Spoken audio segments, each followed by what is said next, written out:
మీ అందరికీ నా హృదయపూర్వక వందనాలు. చెమ్మగలిగిన దేవుని పిల్లారా, మీ హృదయాలు వెలిగించే మాటతో దేవుడు ప్రభు ఎక్కువని మాటలు తీసుకుని మీ ఎద్దుకు వచ్చినాడు కనుక మనందరి హృదయాలు ప్రభు మాట చేత మన హృదయాలు వెలిగించుకుందాం. వెలిగించబోయే ముందు రాత్రి కాలం నుంచి మీ కుటుంబంలో మనందరి జీవితాల్లో దేవుడు చేసిన ప్రతి మేలుకు ఉపకారమునకై మన ప్రభు అయిన యేసుక్రీస్తు వారి నామములో శిరస్సు ఉంచి దేవునికి వందనాలు స్తుతులు తెలియచేసుకుంటూ ఈరోజు దేవుడు ఏ మాటలు చెప్పిన మన హృదయాలు వెలిగించాలనుకున్న ఒకసారి మనం ధ్యానం చేసుకోగలిగితే ఫిలిప్పీలకు రాసిన పత్రిక 4వ అధ్యాయం 19వ వచనంలో రాయబడిన వాక్యము మనం ధ్యానం చేసుకోగలిగితే, దేవుని పిల్లారా, కాగా దేవుడు తన ఐశ్వర్యము చొప్పున క్రీస్తు యేసునందు మహిమలో మీ ప్రతి అవసరత తీర్చును. అంటే ఇక్కడ దేవుడు మనకు ఒక మంచి వాగ్దానంతో కూడిన మాట వలన మన హృదయాలను బలపరుస్తున్నాడు, వెలిగిస్తున్నాడు. దేవుని పిల్ల కాగా దేవుడు తన ఐశ్వర్యం అంటే దాన్ని లెక్క కట్టలేము, వర్ణించలేము. దేవుడిచ్చే ఐశ్వర్యం దేవుని పిల్లరా. అందుకని అన్నాడు, కాగా దేవుడు తన ఐశ్వర్యము చొప్పున.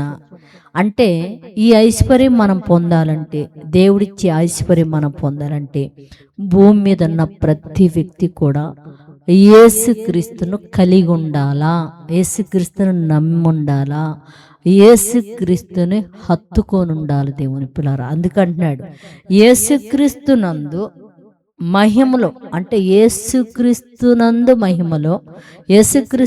మహిమలో మీ ప్రతి అవసరత తీర్చును.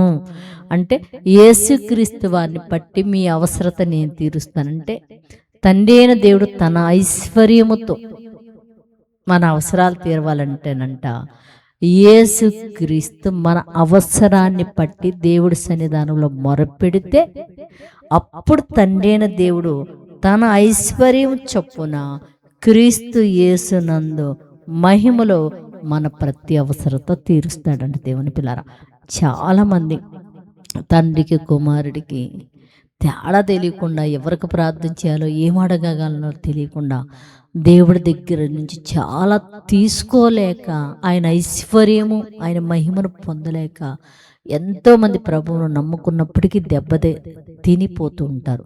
కనుక ప్రతి ఒక్కరు కూడా ఆ దేవుని ఐశ్వర్యము క్రీస్తు యేసులో పొందుకునే విధంగా మనం ప్రార్థన చేద్దాం.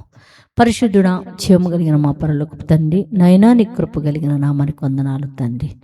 నైనా ఇదిగో తండ్రి, సకల ఐశ్వర్యం నీ యందున్నది తండ్రి.